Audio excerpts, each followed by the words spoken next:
안녕하세요. 캔들피그와 김화백의 나불대화 시간입니다. 최근 환율에 관심 있는 분들은 아시겠지만 현재 엔화 가치가 급락하고 있는 상태인데요. 그래프를 보시면 이게 올라가는 방향이 엔화 가치가 떨어지는 건데 환율 그래프가 아니라 마치 주가 그래프가 아닌가 착각할 정도로 많이 떨어졌죠. 그래서 오늘은 3월부터 엔화가 왜 이렇게 급락하는지 그 이유에 대해서 한번 알아보는 시간을 가져보겠습니다. 반갑습니다. 김화백님. 네, 안녕하세요. 오늘은 달러, 유로와 더불어서 대표적인 안전자산 통화로 알려진 일본 엔화에 대해서 얘기해보는 시간을 가져보겠습니다. 우리가 안전자산이라 하면 대표적으로 금이나 채권, 통화 중에서는 미국 달러와 유로, 그리고 일본 엔화를 대표적인 안전자산이라고 하는데요. 그래서 보통 전쟁 같은 지정학적 위기가 생긴다거나 경제 위기로 경기 침체 우려가 커지게 됐을 땐 투자자들 사이에서 위험 회피 심리가 강해지게 되고 대신에 안전자산 선호 현상이 커지게 돼서 금이나 채권, 달러와 엔화 같은 이런 안전자산 가격이 오르게 돼 있습니다.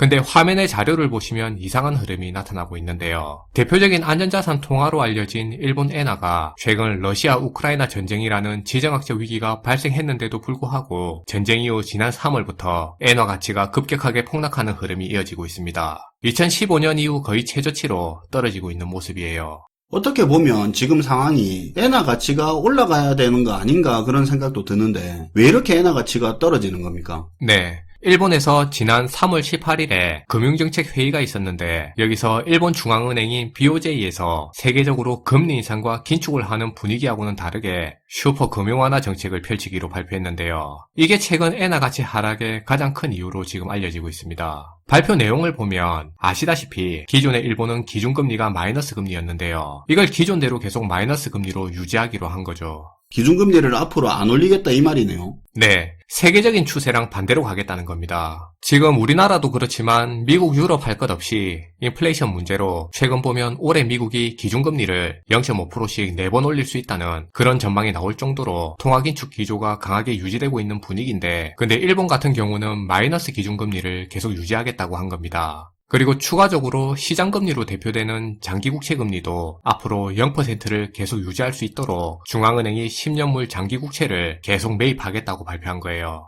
이건 조금 설명을 하면 채권 이야기할 때마다 항상 이야기하는 거지만 국채 수요가 많을 때는 이자를 적게 줘도 되는 거잖아요. 그쵸. 수요가 많으면 채권 가격이 오르는 대신에 금리는 떨어지게 되니까요. 그럼 장기국채 금리를 앞으로 0%대를 계속 유지하겠다는 그 말은 장기국채 수요를 빵빵하게 하겠다는 말 아닙니까? 누가 계속 사준다는 겁니까? 일본 중앙은행이 시장에 개입해서 계속 사주겠다는 말이죠. 정리해서 얘기하면 우선 기준금리를 마이너스 금리로 계속 유지하겠다고 발표한 거고요. 여기에 정부에서 발행하는 장기국채도 금리 0%를 계속 유지할 수 있도록 중앙은행이 개입해서 다 사주겠다고 발표한 겁니다. 그러니까 일본 중앙은행이 국채 매입을 통해서 시중의 엔화 공급을 늘리는 양적 완화 정책을 계속 이어가겠다고 한 거예요. 아, 그렇게 돈 푼다고 하니까 그 이후로 엔화 가치가 급락을 한 거네요. 네, 맞아요. 근데 시청자분들도 똑같은 의문이 있을 텐데 세계가 금리 인상이니 양적 긴축이니 하는 그런 마당에 일본이 반대로 가는 이유가 도대체 뭡니까? 벌써 터키 같은 경우도 반대로 가다가 물가 폭등하고 난리도 아니잖아요. 네, 듣다 보면 바로 그런 생각이 들 수 있는데요. 근데 지금 일본 상황을 보면 일정 부분 이해가는 측면도 있을 거예요. 지금 전 세계가 가장 큰 고민이 인플레 문제입니다. 근데 일본은 오히려 디플레가 걱정인 상황인데요. 화면의 인플레이션 수치만 봐도 알 수 있는 내용입니다. 미국 같은 경우는 작년에 5%에서 올해는 6%, 7%대까지 인플레이션 수치가 나오고 있고요.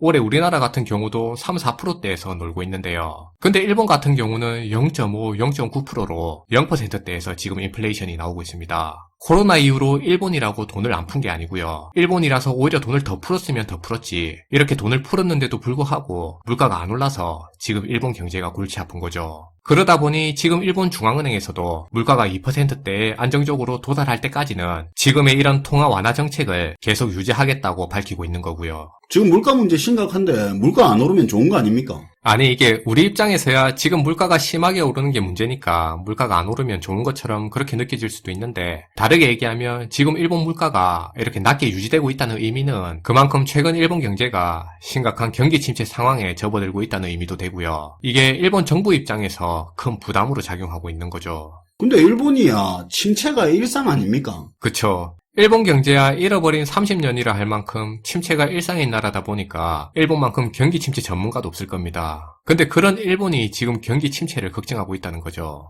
캔들피그님도 아시겠지만 경제는 어느 정도의 물가 상승이 있어야 돌아갈 수 있는데요. 예를 들면 이런 거예요. 경제를 두발 자전거에 비유하자면 적절한 물가 상승률이 나와야 넘어지지 않고 안정되게 달릴 수 있다는 말입니다. 그래서 개별 국가마다 목표 인플레이션이라는 게 있어요. 예를 들면 우리나라는 물가 상승률 2%, 중국은 3% 이런 식으로 말이죠. 그 정도가 돼야 일자리도 계속 나오고 경제가 돌아갈 수 있다는 겁니다. 일본 같은 경우도 잃어버린 몇 년이니 하는데 2% 수준의 이런 인플레이션이 나와야지 경제가 원활하게 돌아갈 수 있는데요. 근데 지금 보면 0%대로 거의 침체 수준의 그런 수치가 나오고 있는 거예요. 다른 나라들하고 상황이 너무 대비되는 것 같은데, 일단 일본은 물가가 너무 안 오르고 소비도 말라 있어서 돈을 풀 수밖에 없는 그런 상황이다 이거죠. 네, 일본 중앙은행 입장에서는 그렇게 해서라도 물가를 올리고 내수 경제를 살리겠다는 거죠. 그리고 지금 이게 결과적으로 엔화 가치를 떨어뜨리는 원인이 되고 있는 거고요. 지금까지 얘기한 내용이 최근 일본의 엔화 가치가 하락한 첫 번째 이유인데요. 일본의 물가 사정과 실물 경제 상황을 봤을 때 중앙은행이 통화 완화 정책을 펼칠 수밖에 없고 그 이유가 최근 엔화 가치 급락 현상이 나오게 된 배경이라고 했습니다. 그리고 최근 엔화 가치가 하락한 이유 중에 이런 의견도 있는데요. 달러뿐만 아니라 보통 모든 기축통화는 기축통화만의 메리트를 다 가지고 있습니다. 기축통화는 경제가 단단한 소수의 신뢰받는 선진국에서 발행된 통화이기 때문에 기축통화 그 자체로서 충분한 메리트를 가지고 있는데요. 근데 일본 엔화 같은 경우는 이런 기축통화로서의 메리트 외에 엔화만이 가진 특유의 매력을 또 가지고 있습니다. 이것 때문에 기존의 금융시장에서 엔화만의 포지션을 유지할 수 있었습니다. 근데 이게 2008년 금융위기를 시작으로 본격적으로는 이번에 코로나 사태를 겪으면서 엔화만의 그 매력이 희석되는 상황을 맞게 됐어요. 엔화만의 매력이 있었는데 그게 줄었다 이 말입니까? 네. 일본은 1980년대 후반까지 버블 경기가 형성되면서 부동산과 주식 같은 자산 가격이 급등하는 상황을 맞게 됐습니다. 근데 90년대 초에 버블 경제가 터지면서 끝도 없는 경기 침체 상황에 빠져들게 된 건데요. 그리고 이때부터 일본 중앙은행이 금리 인하 정책을 펼치게 됩니다. 화면의 자료에서도 알 수 있는 것처럼 90년대 중반에는 일본의 기준금리가 1%대까지 내려가게 되고요. 90년대 말에 가서는 제로금리까지 떨어지게 되는데요. 이게 의미하는 게 굉장히 큰 겁니다. 그게 무슨 의미죠? 이게 무슨 의미냐면 당시에 최초로 제로금리라는 초저금리 정책을 펼치는 선진국이 나오게 된 건데요. 사상 처음으로 선진국의 돈이 제로금리가 된 거예요. 그러니까 글로벌 해외 투자자 입장에서 보면 선진국 중에 제로금리에 가까운 초저금리로 돈을 빌릴 수 있는 그런 국가가 나오게 된 거고요. 이렇게 제로금리로 돈을 빌려서 금리가 더 높은 다른 선진국에 투자할 수 있는 그런 발판을 일본 엔화 시장이 마련해 준 겁니다. 그러니까 이때부터 엔캐리 트레이드 시장이 열린 거예요. 일본 중앙은행이 초저금리 정책을 펼치니까 해외 투자자들이 굉장히 싸게 엔화를 빌려서 다른 나라 수익 높은 데 투자하기에 좋았는데 그 부분이 엔화의 매력이었네요. 그거 보고 엔캐리 트레이드라고 하는 모양이네요. 그럼 당연히 이런 용도로 엔화 수요도 많았겠네요. 그쵸. 이렇게 엔화 수요가 늘면서 글로벌 금융시장으로 엔화가 퍼져나가게 된 거예요.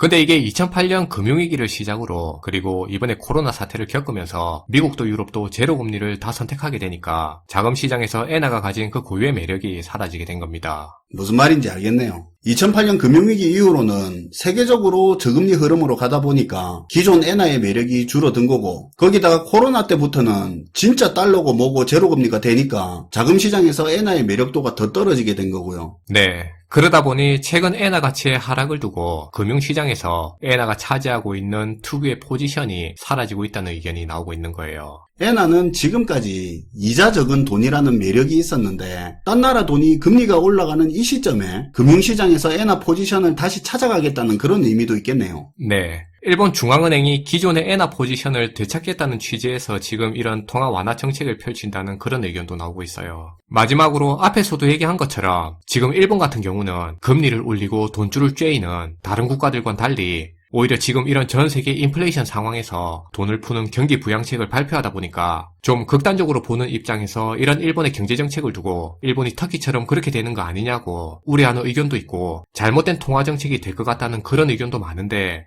근데 사실 일본 같은 경우는 일본 특유의 경제구조를 갖추고 있기 때문에 예를 들면 일본이라는 나라 자체가 빚은 많은데 그 빚이 자국 통화인 엔화 부채가 대부분이고 그리고 그것마저도 자국민들이 다 가지고 있다는 부분인데요. 또 한편으로 일본은 대외 달러 자산을 엄청난 수준으로 많이 보유하고 있는 나라이기 때문에 섣불리 잘못된 통화정책이라고 예단하기 힘든 부분은 있어요.